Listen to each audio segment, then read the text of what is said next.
Exclamatory pronoun, और ये तो थे different types of the pronoun. Welcome back students to the second part of our video, the pronouns and the different kinds of the pronouns। खुशामदीद है आपका हमारे इस pronoun के दूसरे शुमारे में, जिसमें हम इन प्रोनाउंस की डिफरेंट काइंड्स को नए सिरे से जो है अपने लेक्चर को आगे बढ़ाएंगे। तो कल हमने डेमोन्स्ट्रेटिव प्रोनाउन को डिस्कस किया, और हमने पर्सनल प्रोनाउन को डिस्कस किया, हमने रिलेटिव प्रोनाउंस को डिस्कस किया, और हमने इंटरोगेटिव प्रोनाउंस को डिस्कस किया, और हमने डिफरेंस समझाया आपको रिलेटिव प्रोनाउंस और इंटरोगेटिव प्रोनाउंस के दरमियान। और आज हमारा जो अगला प्रोनाउन जो हमने बीच में डाल दिया था वो है इंडेफिनिट प्रोनाउन।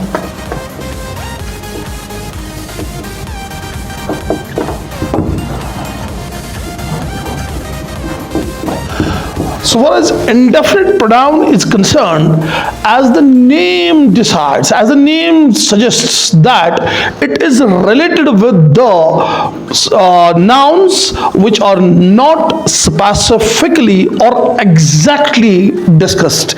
यानी ये वो pronouns है जो nouns को या लोगों को या चीज़ों को without any specification जो है डिस्कस करता है, या किसी एक पर्टिकुलर नाउन या चीज को आइडेंटिफाई करके नहीं बताता है, या दूसरे अल्फाज में हम ये कह सकते हैं ये नाउन को जनरल वे में रिप्रेजेंट करता है।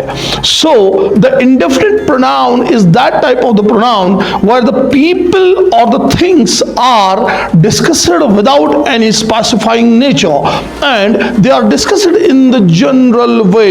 So the pronouns which are used with the indefinite pronoun is that some, any, or several, anybody, somebody, etc। अगर आप गौर से देखेंगे इस सम में कुछ लोगों को डिस्कस कर रहा है, यानी कुछ कौन है जनरल सेंस में डिस्कस कर रहा है, एनी या सेवरल या एनीबडी या somebody. And if you closely watch these pronouns they fall under the category of the indefiniteness, and then we will move towards the another type of the pronoun that is intensive pronoun.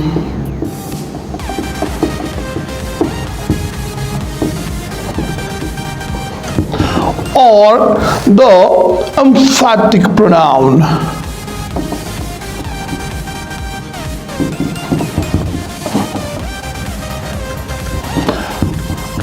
और मैं यहां पे आपको बता दूं ये किस category के साथ ताल्लुक रखता है, वो है रिफ्लेक्सिव प्रोनाउन। मैंने कल ही आपको अपने वीडियो में बताया था कि भाई इंटेंसिव प्रोनाउन या एम्फेटिक प्रोनाउन तो दोनों एक ही प्रोनाउन के नाम है, मगर साथ ही कुछ ग्रामरियंस बोलते हैं कि भाई जो रिफ्लेक्सिव प्रोनाउन है वो भी एम्फेटिक प्रोनाउन के जैसा ही होता है। अगर आप रिफ्लेक्सिव प्रोनाउन की बात करेंगे तो इसमें कुछ सिंगुलर और प्लूरल प्रोनाउंस होते हैं जो रिफ्लेक्सिव्स से बनते हैं, यानी रिफ्लेक्सिव्स में प्रीफिक्सेस और सफिक्सेस आते हैं, मगर यहां पे जो रिफ्लेक्सिव प्रोनाउन है वो सफिक्स से बनता है। मिसाल के तौर पर I, myself, we, ourselves, they, themselves,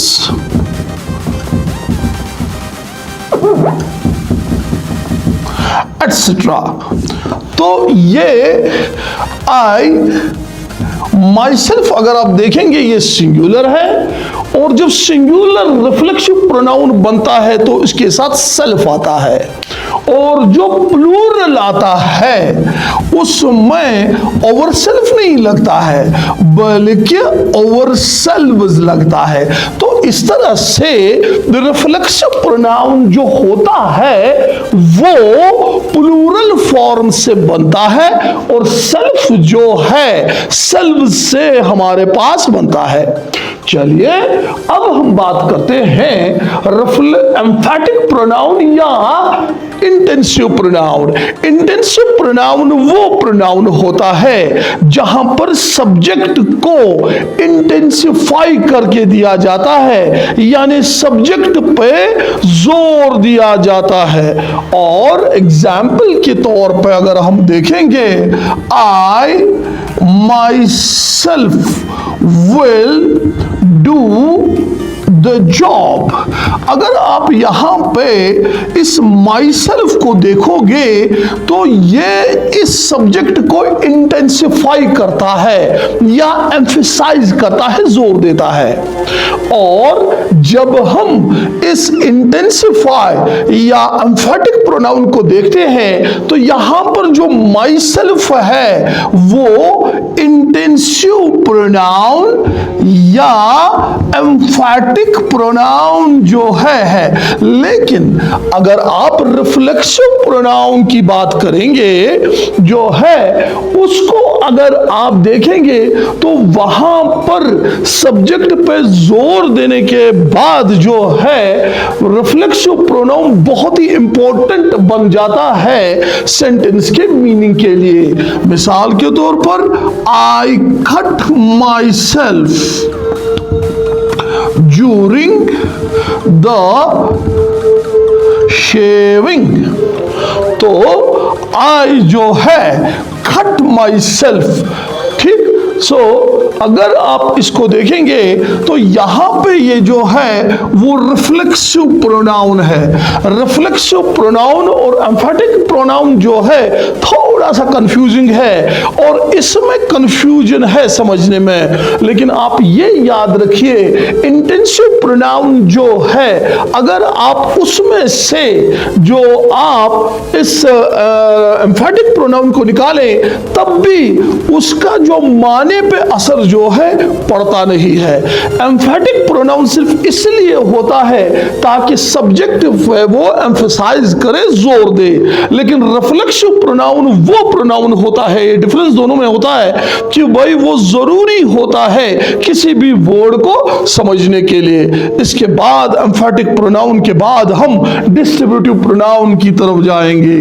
distributive pronoun, जब आप डिस्ट्रीब्यूटिव प्रोनाउन की बात करेंगे, डिस्ट्रीब्यूटिव प्रोनाउन वो प्रोनाउन है जो कंसिडर करता है which is used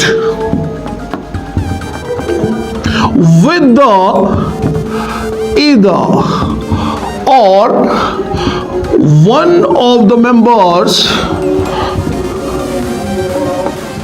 of the group. यानी बच्चों डिस्ट्रीब्यूटिव प्रोनाउन जो है एक ऐसा प्रोनाउन होता है जो एक मेंबर को या इंडिविजुअल को, जो एक मेंबर को या इंडिविजुअल को रेफर करता है ग्रुप में से। और अगर आप इसकी एग्जाम्पल देखेंगे बच्चों तो इसमें ईदर ऑफ या नीदर ऑफ या इसके बाद ईदर, नीदर, ईच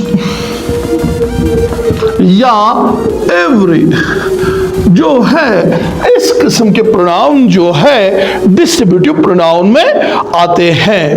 उसके बाद हम बात करते हैं रेसिप्रोकल प्रोनाउन की। रेसिप्रोकल प्रोनाउन, रेसिप्रोकल प्रोनाउन की बात जब हम करते हैं, it is that type of pronoun which indicates the mutual relationships और the mutual action. So it is used to denote the mutual relationship, mutual relationship or mutual action of two persons, and the pronouns which are used here are known as the reciprocal pronouns. Reciprocal pronouns, if you see the example, you have the examples of the reciprocal pronoun each other, and at the same time one another. For example, we handshaked with each other. So this is the, what do you call it, the reciprocal pronoun. Then you have the another type of the pronoun which is called possessive pronoun. Possessive pronoun. Possessive pronoun is that type of the pronoun which is used to show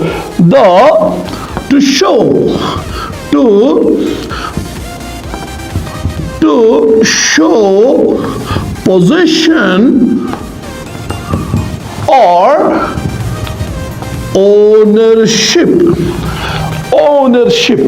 To show the possession or the ownership.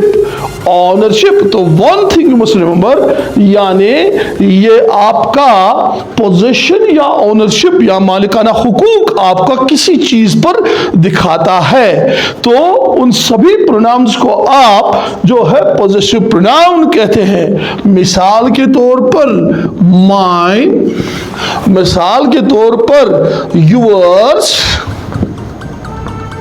मिसाल के तौर पर his, मिसाल के तौर पर hers, मिसाल के तौर पर ours और एटसेट्रा। और जब आप इन प्रोनाउंस की बात करते हैं तो ये सारे के सारे पॉजिटिव प्रोनाउन को जो है दिखाते हैं। मगर याद रहे मेरे बच्चों, मैं यहाँ पे एक छोटी सी जस्टिफिकेशन आपको पॉजिटिव प्रोनाउन के बारे में देना चाहता हूँ। पॉजिटिव प्रोनाउन जो है एपोस्ट्रोफी एस से दिखाया जाता है। खैर ये मैं आपको उस वक्त दिखाऊंगा जब मैं आपको पंक्चुएशन के लिए एक डिटेल लेक्चर दूंगा, लेकिन फिलहाल आप देखिए पॉजिटिव जो हम इस्तेमाल करते हैं वो ह्यूमन बींग्स के लिए इस्तेमाल करते हैं। सो फॉर एग्जाम्पल हम दिखाएंगे सजाद पेन, ठीक है, तो ये करेक्ट है। और अगर मैं आपको दिखा दूं ये मेरे हाथ में क्या है, ये व्हाइट बोर्ड मार्कर है और इस व्हाइट बोर्ड मार्कर में इंक लगती है और वो इंक जो हम डालते हैं तो हम अगर ये कह दें मार्कर्स इंक, ठीक है बच्चों, मार्कर्स इंक, तो वो जो सेंटेंस होगा वो इनकरेक्ट होगा। क्यों होगा? क्योंकि मार्कर जो है बच्चों नॉन लिविंग है। इफ यू सी द सजाद pen, this is the correct sentence, but if you see the markers ink, the marker here is the non living, then if you have show the positive of the non-living, how can you show? You can show it like this. Which will be the correct? Ink of the marker, and ink of the marker you add here the preposition, and this shows the what you call the possessive case of the non-living.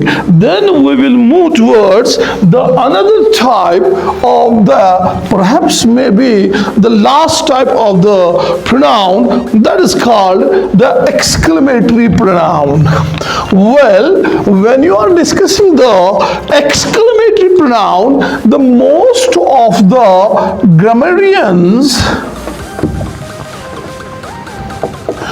exclamatory pronoun, most of the grammarians are of the opinion that it is not related with the grammar, but however they stands for the pronouns, and if you see, they are just like the pronouns which are used with the exclamatory sentences. And these exclamatory sentences are what, how, etc.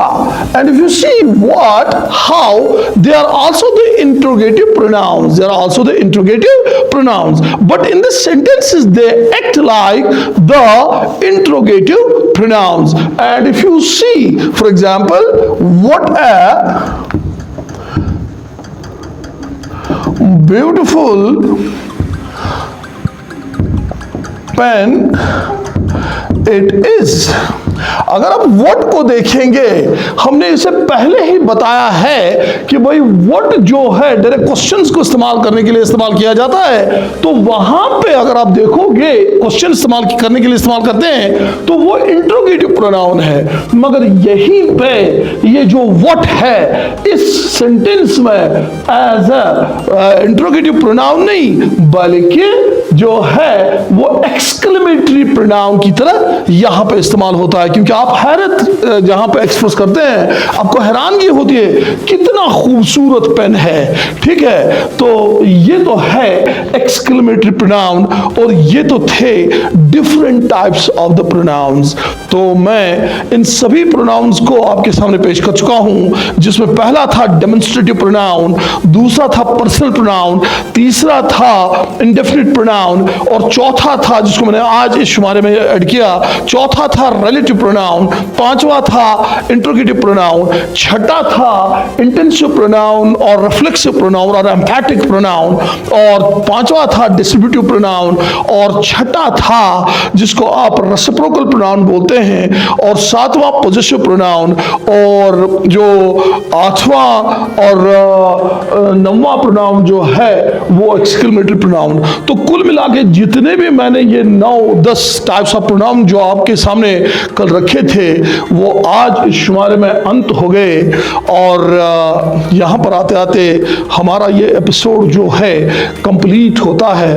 और यहाँ पर मैं आपसे एक बार फिर से जो है कहना चाहूँगा कि भाई हम बड़ी मेहनत से आपके लिए ये एपिसोड्स बना के लाते हैं, तो इसमें काफ़ी मेहनत लगती है, और हम चाहते हैं कि आपको अगर हमारी इन वीडियो से थोड़ी बहुत मदद मिलती है तो आप लाइक बटन दबाना ना भूलिए, और साथ ही साथ हमारे इस चैनल को सब्सक्राइब कीजिए, जो आने वाले वक्तों में आर्ट्स के लिए भी, ह्यूमैनिटीज़ के लिए भी लेक्चर्स को अपलोड करेगी। फ़िलहाल हम इंग्लिश लैंग्वेज को यहाँ पर आगे बढ़ाने की कोशिश करेंगे, क्योंकि हम इब्तिदा में हैं। हम इसको जो है ऑनलाइन पे भी ले जाएंगे, प्लेटफॉर्म पे भी ले जाएंगे, इंशाल्लाह ज़रूर ले जाएंगे।